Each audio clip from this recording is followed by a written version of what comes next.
Every year around December, I hear people say Christmas doesn't feel magical anymore. And I always want to ask, what are you doing to make it magical? When we were children, magic happened because someone created it for us.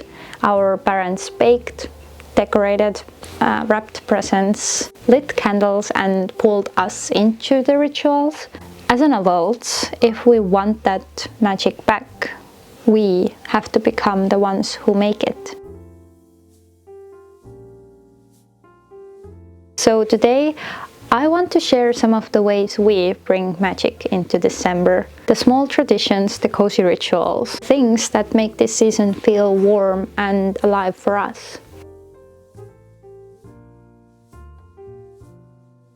Growing up, we sometimes had advent calendars, the classic ones with a little piece of chocolate you get every morning.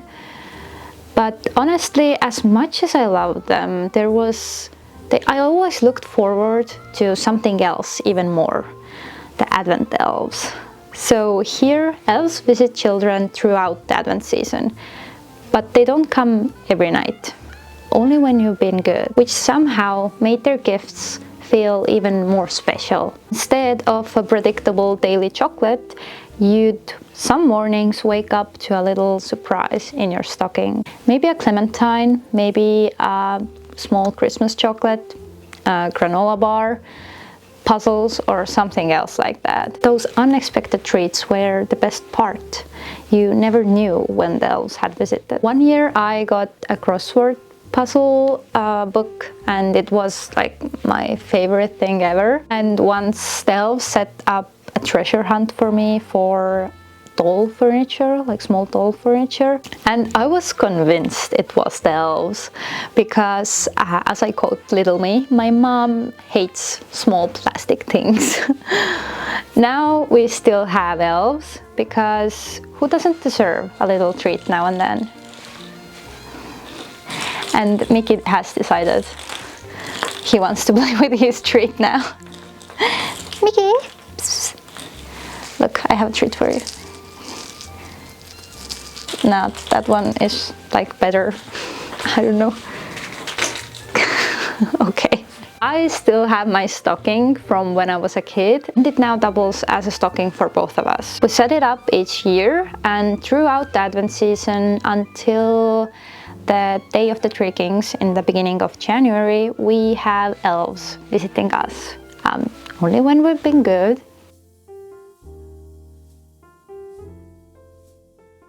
In Estonia, we bake gingerbread cookies during the holidays. You can make your own dough or buy it from the store. Same goes for the frosting. When I was a kid, my grandmother or mother made the dough. I have previously tried to make my own, but it still needs some work, and theirs is still the best even now.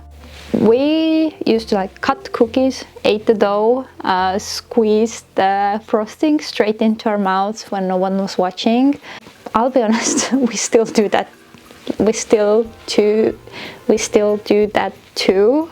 So nothing's changed. And I always loved the deer, the Christmas tree, and the pickup truck cookie cutters we had, and the cats, of course. I had this weird boot-shaped, quite big cookie cutter. One year I discovered it looked like a sitting rat when turned over. So every year after that I made sparkly little glamour rats. And part of the fun was always turning the cookies in different directions and discovering, trying to find new shapes they resembled and what they could become after the frosting brought them to life. Now I have my own collection of cutters with all the traditional ones and of course cat and dog ones. We are still looking for our car one, and sometimes we even made gingerbread houses. We filled them with candy bars and stuff sometimes and then demolished them later.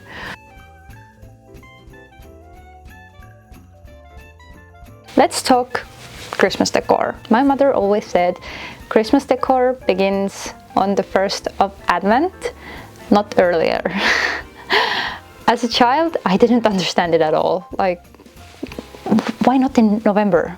Why wait? I always loved when we had Christmas lights up, the warm whites, the colorful ones, and especially the star one we hang up on our kitchen window each year. But now, I'm grateful for that. Keeping December special makes it more magical. We pull out the boxes, we hang up the lights, we bring out Wintery candle holders, and the whole house gets this quiet glow. The tree came only a few days before Christmas. We decorated it together with the ornaments collected over the years. I still have my favorite little bear ornament on our tree now.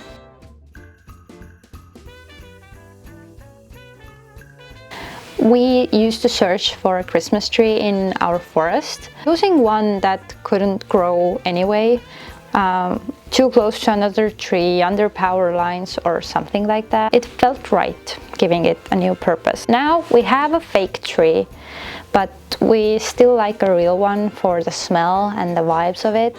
So we bring in a small tree for our kitchen table and we call it the Advent tree now. And I have a tiny Christmas tree with LED lights on my car dashboard. It has traveled between cars with me for years. A small piece of magic, even in traffic.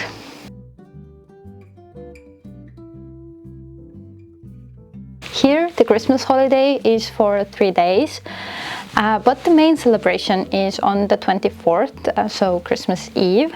When I was younger, we even went to the cemetery on Christmas Eve to light candles for our lost loved ones. It was peaceful and beautiful in its own way. Christmas has always been quiet for us. No big parties, just family. A nice dinner, a small gift exchange, and the gifts are always thoughtful.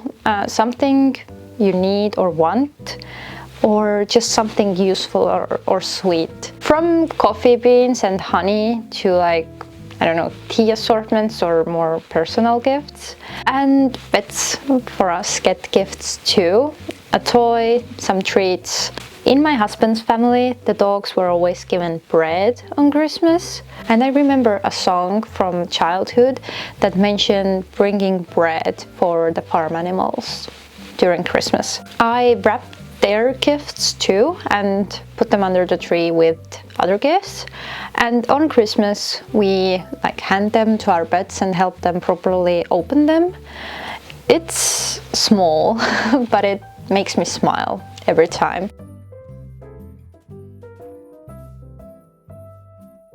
Every year we also watch the first 2 of the Home Alone movies. When I was a teenager, I kinda rolled my eyes again, really?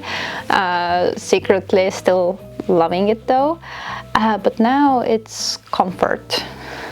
We laugh at the same scenes, we spot new details every time we watch. One year we even, few years ago, we spotted a Mark II Golf in one of the scenes on a driveway. We were unreasonably excited about that.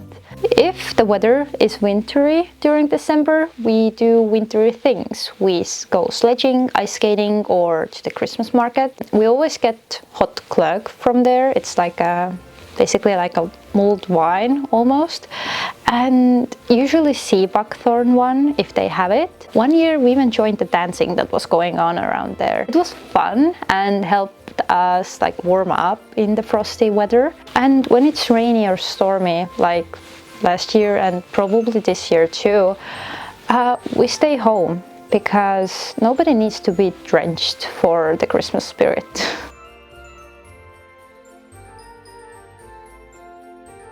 For everyday magic, I have clothing and accessories.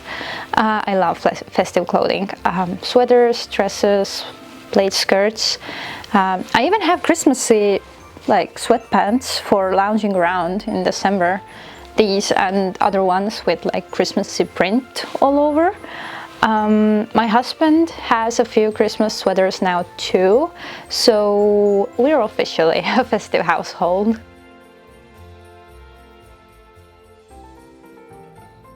And for last, 2 totally new traditions were born a few years ago. So my first Christmas with my husband's family, I was asked to bring something sweet, and I decided to make a cheesecake. And now it's a tradition. Everyone waits for it. Sometimes it's regular, sometimes it's with gingerbread crust and cranberry jam on top. It makes people happy, and that's reason enough.